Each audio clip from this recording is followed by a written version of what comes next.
Aerodynamics, integration, wide tyres, it's all anybody seems to talk about in 2024. So how has that impacted the bikes we choose and buy? Well, in this video, I will share the best and the worst. Yes, that's right folks, it's time for the Just Ride Bikes, best bikes of 2024. Across a range of categories, I'll dish out some awards to the bikes that have impressed me and some that definitely haven't impressed me so much. And these are just the bikes I've had the opportunity to ride in the past 12 months.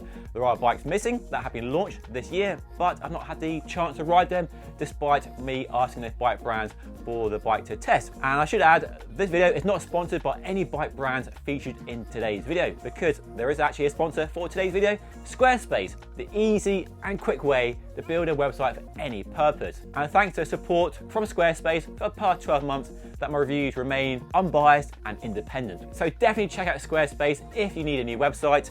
It's super quick, easy. You can use AI to do the hard work for you. Simply answer a few questions and hey presto, you have a bespoke website. Or start with a template and then customize it using a drag and drop interface to suit your needs. Whether you need an online shop with easy, quick Squarespace payments, start blogging, share your thoughts on the bike world, or start an online gallery if you're an amazing cycling photographer, there are loads of opportunities to build a website for any need on Squarespace. And you find out how easy and good it is with a free trial right now, linked down below in the description of today's video. And if you enjoy it, there's 10% off your first purchase with a code on screen right now. Right, let's dive in. So let's start with race bikes, and this has been a fun category this year because we have seen some really interesting and exciting new bikes. I've been through the bikes I've ridden, and if I was racing tomorrow, probably top of my list would be, and I know is an obvious and easy choice perhaps, is the Specialized Tarmac SL8, because it's super lightweight, one of the lightest in the world right now, but yet also aerodynamic. Very fast indeed. And we have sensible details like internal routing that's easy to adjust and set up, and an external threaded bottom bracket, and reasonable tyre clearance for a race bike. And it does ride extremely well. Very good handling, really composed on a range of road surfaces, and it's pretty smooth for a race bike too. But it's perhaps not the stiffest race bike if you're a big, powerful sprinter compared to a Pinarello Dogma F or a Cannondale Super 6 Evo in my opinion. And there's also the fact that Specialized bikes are really good value for money, especially lower down the range where they're often hobbled by heavy alloy wheels. So you are paying a bit of a premium for a Specialized, but damn it, they make good bikes. So despite the value not being the best, if I was racing tomorrow, it would be a bike I would definitely choose. But there are a few other contenders as well, like the newly updated Trek Madone SLR, which wraps up the Emonda SLR lightweight package and a Madone into one lightweight aero bike along the lines of the Tarmac SL8. One bike that can conquer the mountains and the sprints as well. And I still think it's one of the most exciting, dramatic looking bikes you can buy on the market right now, with that amazing seat tube junction, which so far, after several years of being out there, appears to be suffering no issues with structural integrity, which is a relief. And then the giant TCR Advanced SL is definitely worth a look if you want a lightweight package, but it's not the most aero compared to the Madone or the Tarmac, but the TCR does offer amazing handling, and Giant offer incredible value for money as well, so it makes it an easy choice to buy if you are wanting to get the best bang for buck. And while this new bike isn't the most exciting update this year, we do now have internal routing, which is nicely done on this bike. It's lighter, the ride quality is a bit improved as well, so not a revolution compared to the previous model, but does build on a solid foundation, and the TCR for many years has been an easy choice if you want a good all-round race bike for climbing, sprinting, or just riding fast at the weekends. And I am a TCR fan, there's one in my garage right now. So while the new bike isn't worth rushing out and buying and replacing your old bike with, if you're in the market for a new bike, it's definitely worth checking out. The new Canyon Air Road is worth a mention as well. A bike that tests very well in wind tunnel testing with a clear focus on aerodynamics. It's not trying to be a lightweight all-rounder like the aforementioned Tarmac or Madone. It's purely focused on aerodynamics, but the range-topping CFR does hit 7 kilos, and even in the lower spec build, it's still pretty lightweight. And there's lots of light, lots of sensible details on it. Got a handlebar that can be narrow or wider. You need to change the stack height as well, but I'm not really a fan of the gear groove on the handlebar, but it does offer that flexibility to fit a computer mount, a phone mount, or tri extensions. If you're going triathlon or duathlon, that is an ideal candidate. But really, if you are all about speed and racing and going as quickly as possible, then for me, the fastest bike I've ridden this year is the new BMC Team Machine R. I've been riding it for the past 2 months and my review is coming hopefully next week, so stay tuned for that. And it's an exciting bike. Visually, it looks amazing, and riding it is definitely quick. When you go from a normal non-aero bike to an aero bike, and one as extreme as the BMC, you feel that impact of the stiffness and the aerodynamics straight away. And so far, it's the fastest bike around the Just Ride Bike test track, measuring a lower power output at 32 kilometers per hour than the Canyon Aeroad CFR. So yeah, a very exciting bike. There are some limitations though. Tyre clearance is not the smoothest, comfiest bike in the world.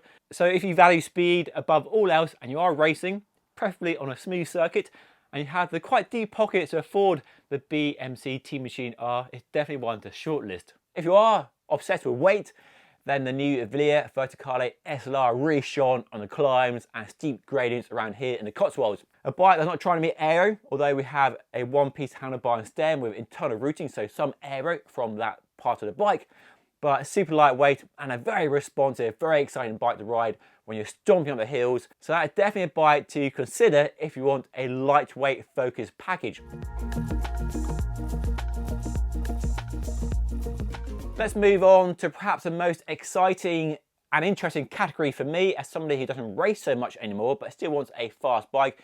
It's the endurance stroke all-road category. And this year has been really interesting because we've seen some big improvements mainly around tyre clearance. As wider tyres are being embraced, wide tyres on road bikes, endurance bikes are now a common trend, and most bikes now go up to 38 or 40 or wider in some cases.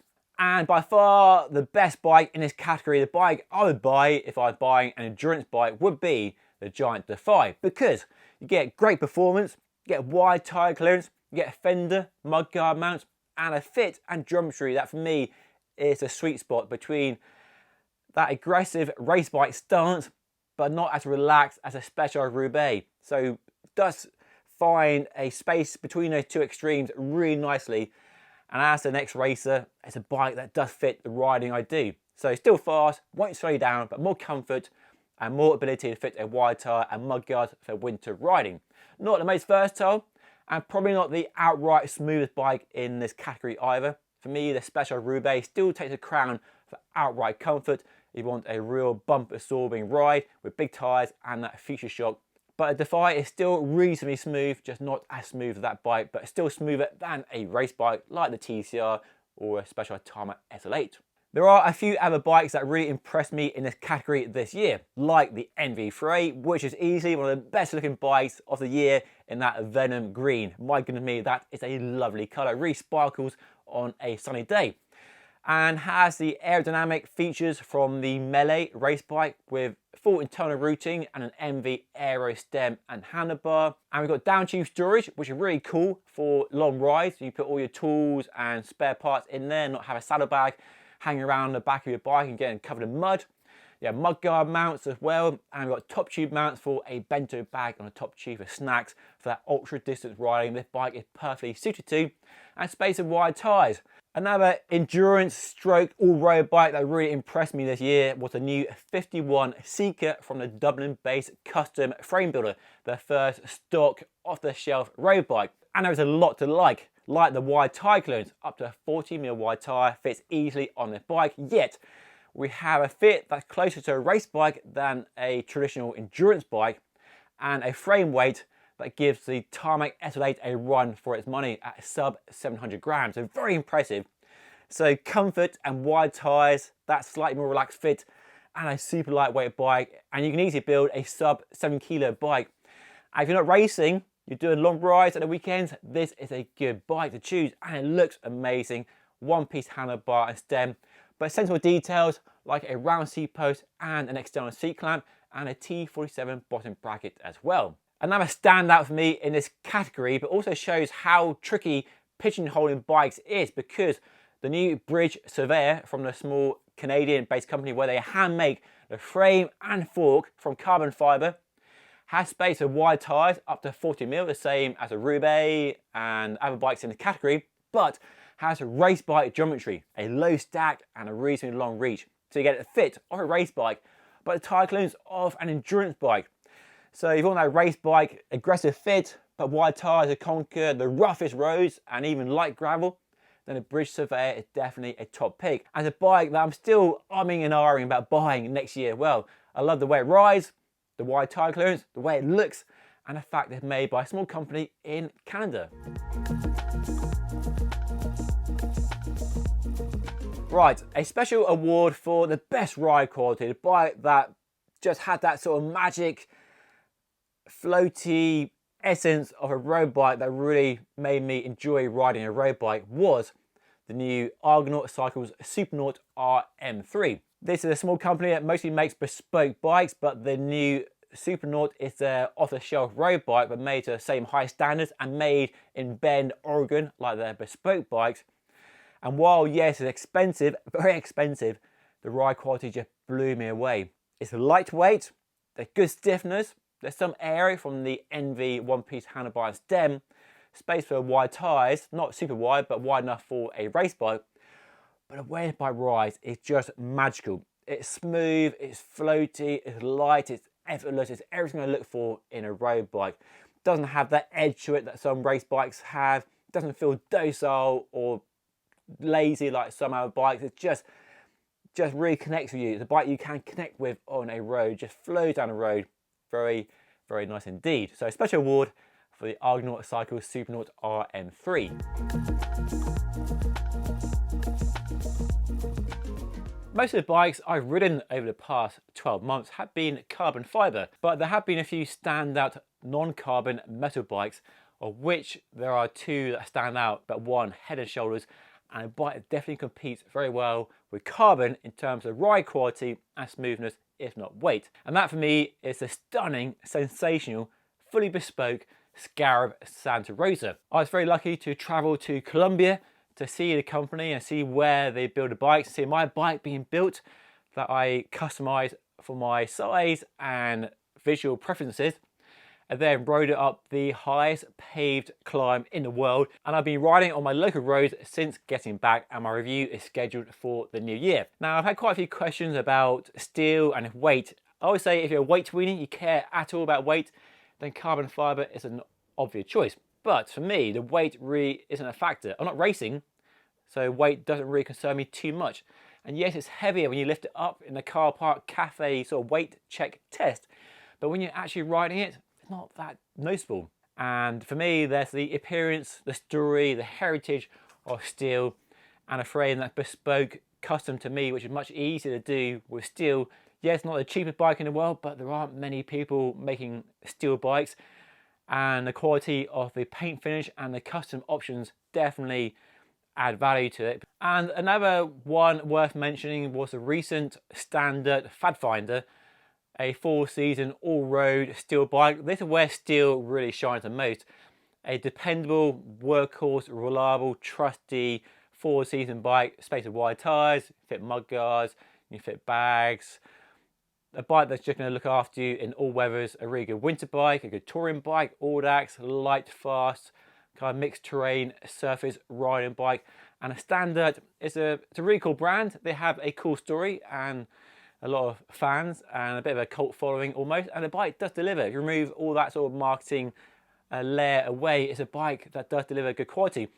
And what I do like is, while I'm a fan of external routing, I'm fine with that, we have here a classic steel bike, but with fully internal routing, with the handlebars and a stem, and 3D printed dropouts, which are probably the smoothest I've seen yet on any bike. Normally the 3D part really stands out from the rest of the frame, but not here. Really smooth, really nicely done.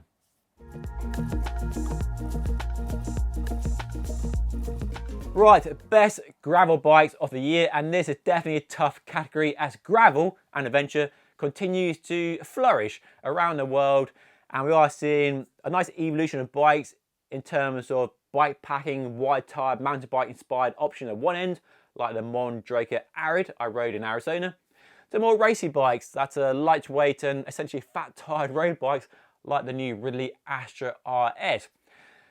So there's not really now a gravel bike for all people, because it depends on whether you're racing, you're going bike packing, because those needs are very different, and there are bikes that suit all people. And the bikes I've ridden does reflect that range of choice available now, but there are still bikes that can pretty much do it all, like the Cervelo Espero, version 2 of a very good bike.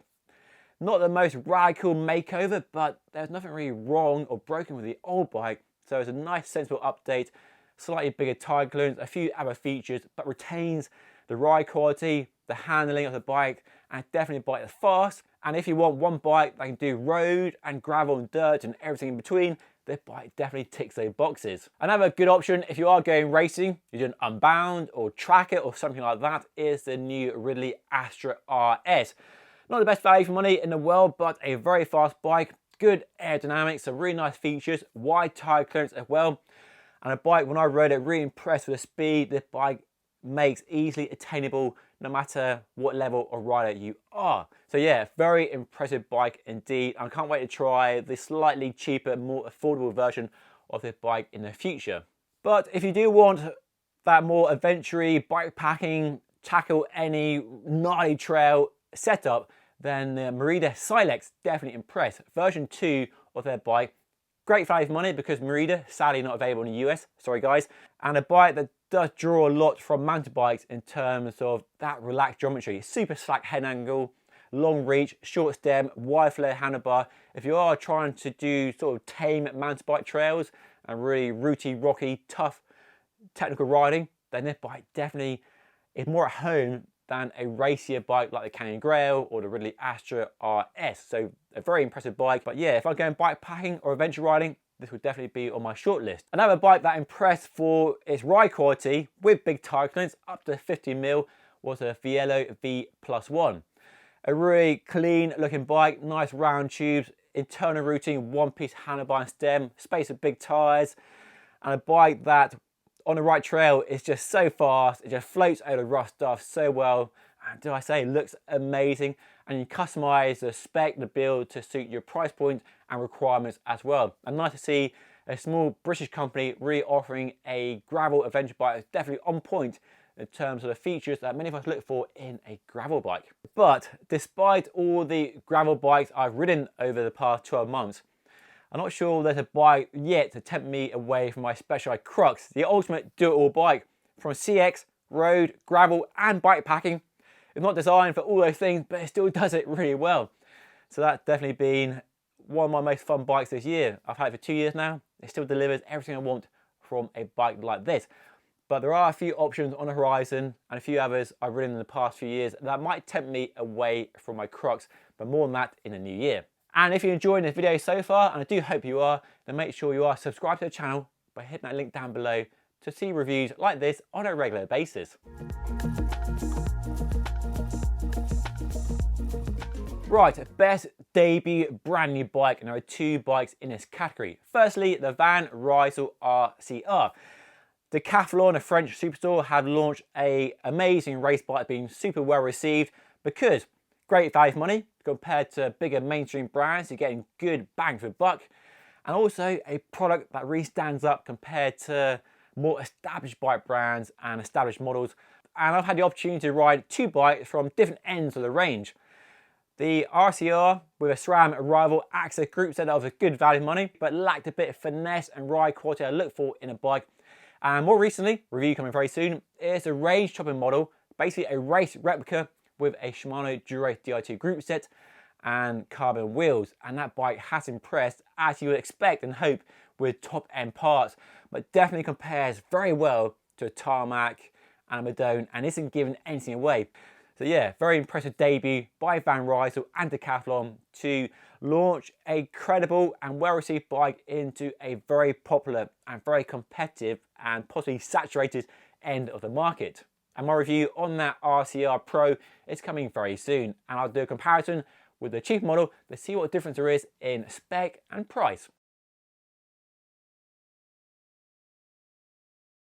And the best new gravel bike launched this year is a brand new Mondraker Arid.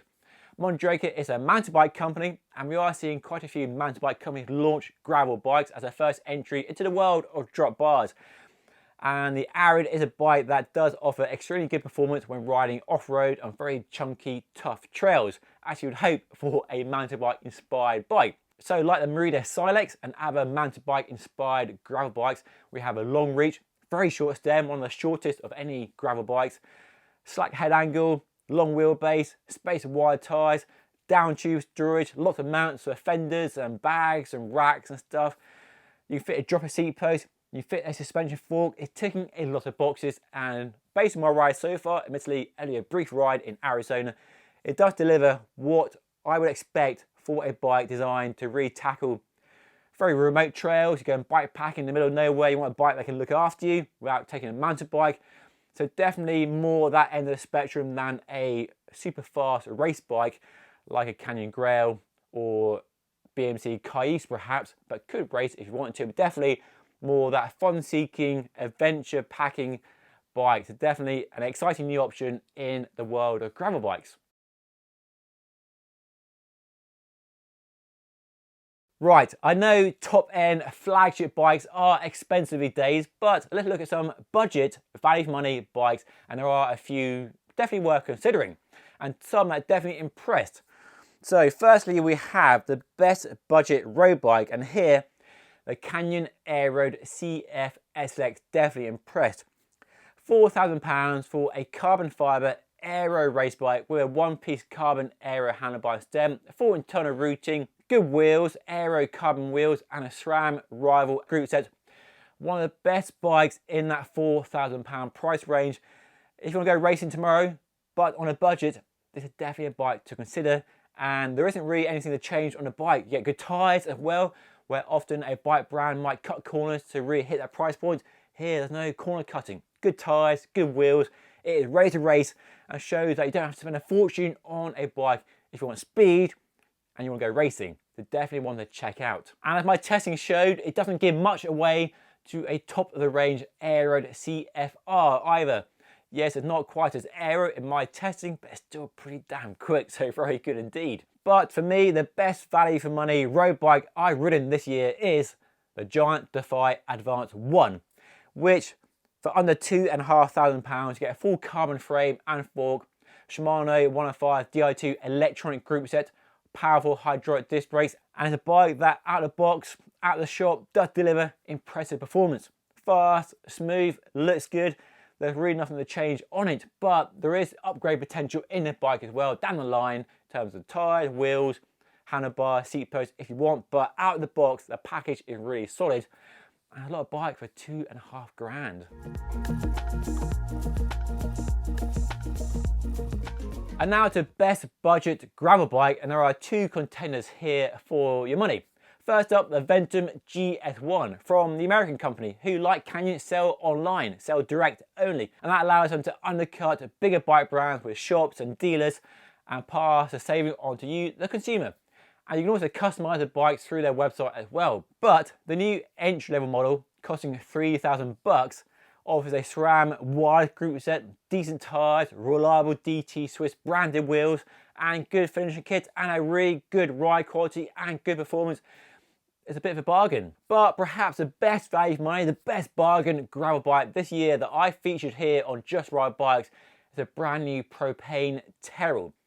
Propane, like Mondraker, is a mountain bike company, and this is their first drop bar gravel bike, and it's packing some impressive features, and the value for money is really good.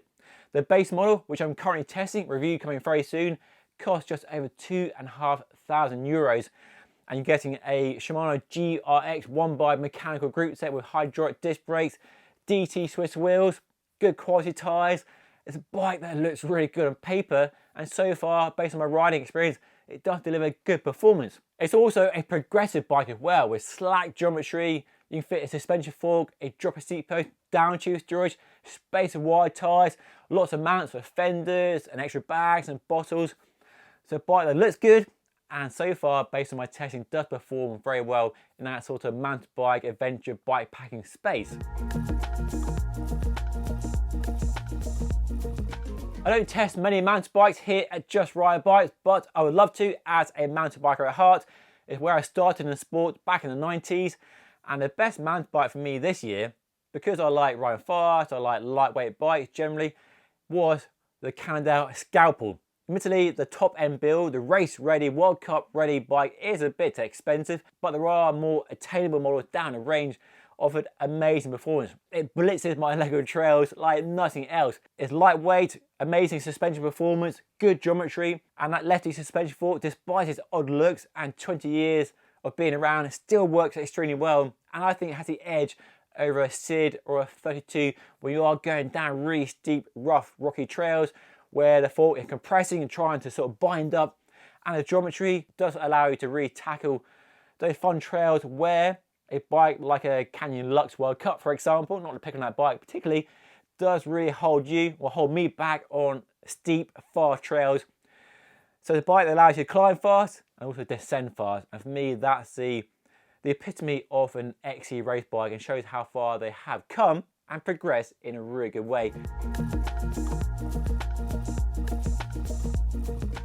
So most of the bikes I feature here on Just Ride Bikes have been around for many years, some 10 or 20 years.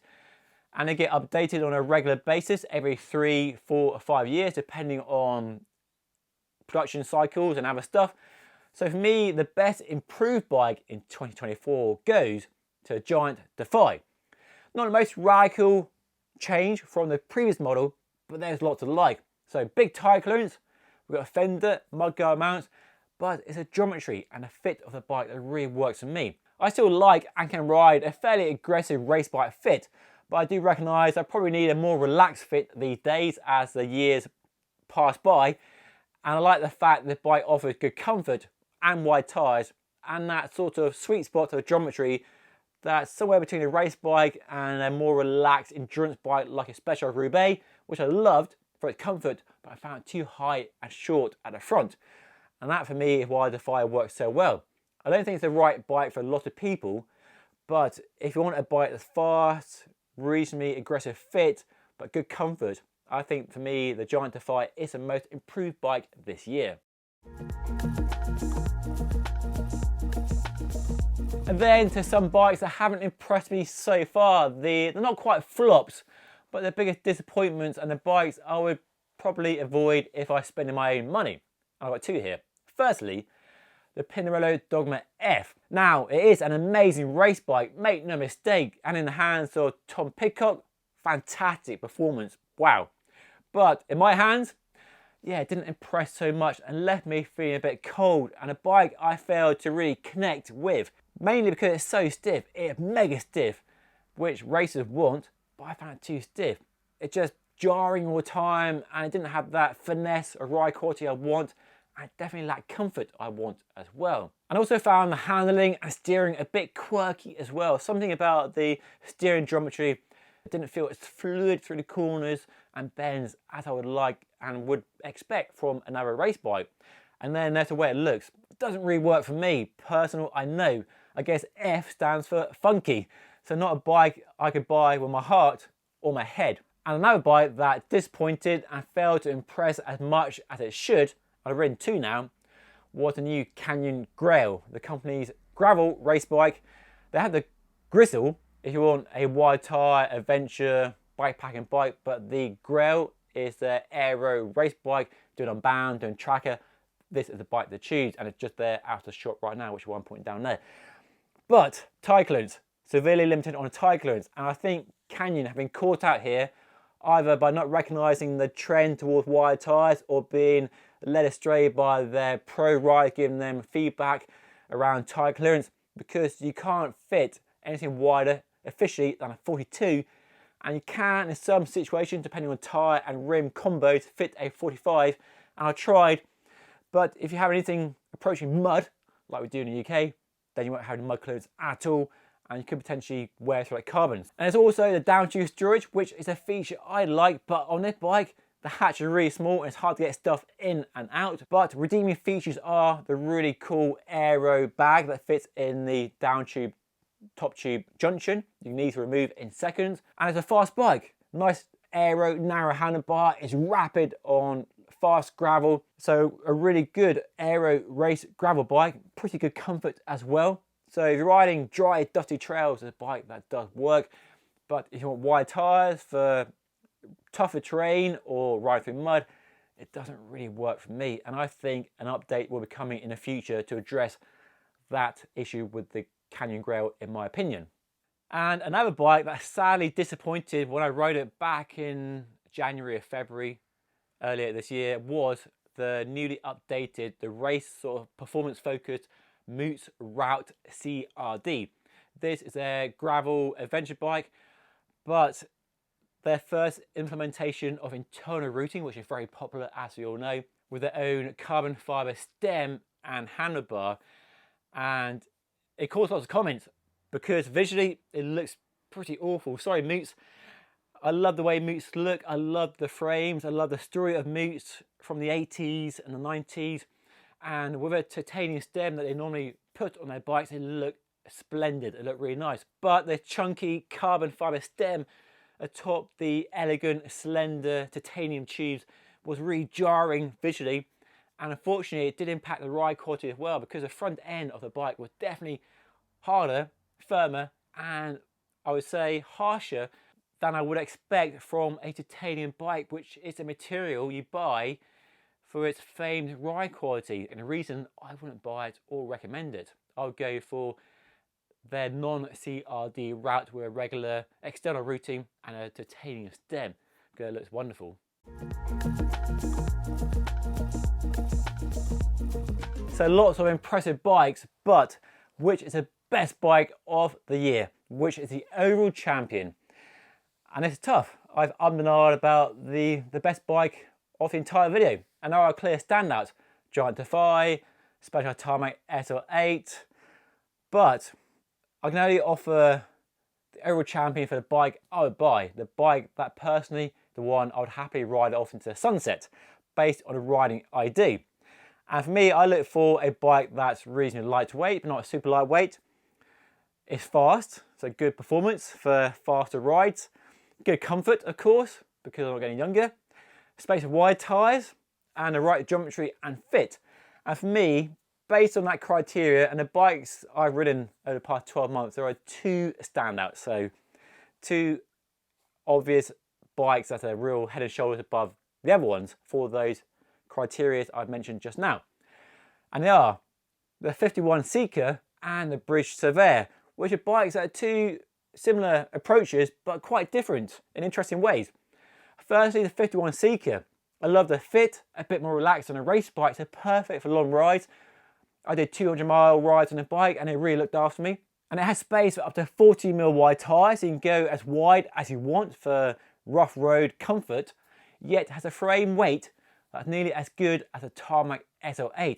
So a sub 7 kilo build is easily possible. And then the other bike tying for the overall champion for me is the Bridge Surveyor, which, like the 51 Seeker, has space for 40mm wide tyres, but has a racy geometry, low stack, long reach, and a race bike fit. Yet it has tyres that will let you tackle rough tarmac and dirt roads and light gravel as well. And of course, it's made in Canada by a small company that had clearly invested a lot of money in bringing frame manufacturing closer to where they are based and not just outsourcing it, which I really appreciate. I do like where a frame is made as a part of the story of that bike. So that really speaks to me on that level. So two bikes for me that I would happily ride off into sunset because they offer that sort of race bike speed and low weight, yet wide tyre clearance and comfort that will let you ride all day quite easily and tackle everything from broken tarmac to cobbles and dirt gravel roads too. So yeah, either of those bikes I'd be quite happy with really. So yeah, let me know what you think of my best bikes of 2024 awards. Which bikes speak to you? Which bikes do you own? Which bikes are you considering next year? Let me know by dropping a comment down below. And of course, a reminder that if you want a new website in 2025, then Squarespace is the place to go. Link down below. 10% off your first purchase of a website or domain. And of course, don't forget to subscribe to the channel by hitting that button right there. But that is all for today. Thank you so much for watching. I'll see you again very soon.